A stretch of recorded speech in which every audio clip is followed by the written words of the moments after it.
ہے جو کہ سوال کیا گیا کہ دوران غسل اگر کسی کا وضو ٹوٹ جائے، یعنی غسل کرنے والے کا وضو ٹوٹ جائے، تو کیا اس کیے ہوئے غسل کے ساتھ جو ہے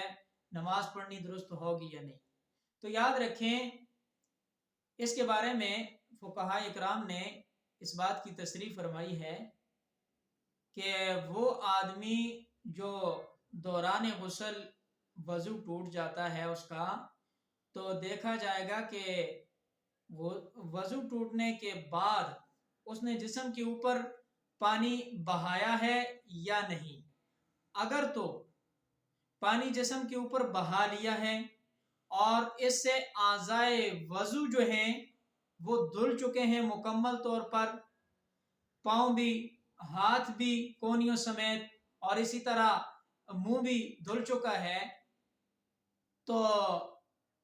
اس سے وضو ہو جائے گا اور یہ سمجھیں کہ اس کے ساتھ نماز بھی پڑھ سکتے ہیں۔ ایسے کیے ہوئے غسل کے ساتھ یعنی وضو بھی ہوگا اور وضو شمار ہوگا، اس کے ساتھ نماز بھی پڑھی جا سکتی ہے اور تلاوت وغیرہ، غرض کے ہر وہ کام جو طہارت کے ساتھ کیا جاتا ہے وہ کر سکتے ہیں۔ لیکن اگر صورتحال مختلف ہے، دوران غسل وضو ٹوٹ گیا، وضو ٹوٹنے کے بعد دوبارہ پانی جو ہے جسم کے اوپر نہیں بہایا، تو یاد رکھیں اب اس کے لیے دوبارہ سے وضو کر کے پھر نماز ادا کرنی پڑے گی، یا جو بھی وہ عمل جو طہارت کے ساتھ کیا جاتا ہے وہ کرے گا۔ لیکن اگر صورتحال ایسی ہے کہ وضو ٹوٹنے کے بعد دوران غسل دوبارہ پانی تو بہایا ہے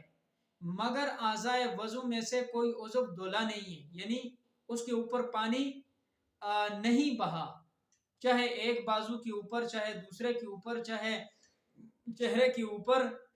غرض کے اعضائے وضو میں سے کوئی ایک عضو بھی رہ گیا ہو پانی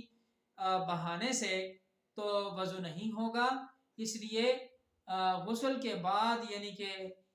دوبارہ وضو کر کے اس کو نماز پڑھنی پڑے گی۔ لیکن اگر اس نے پانی بہا لیا تھا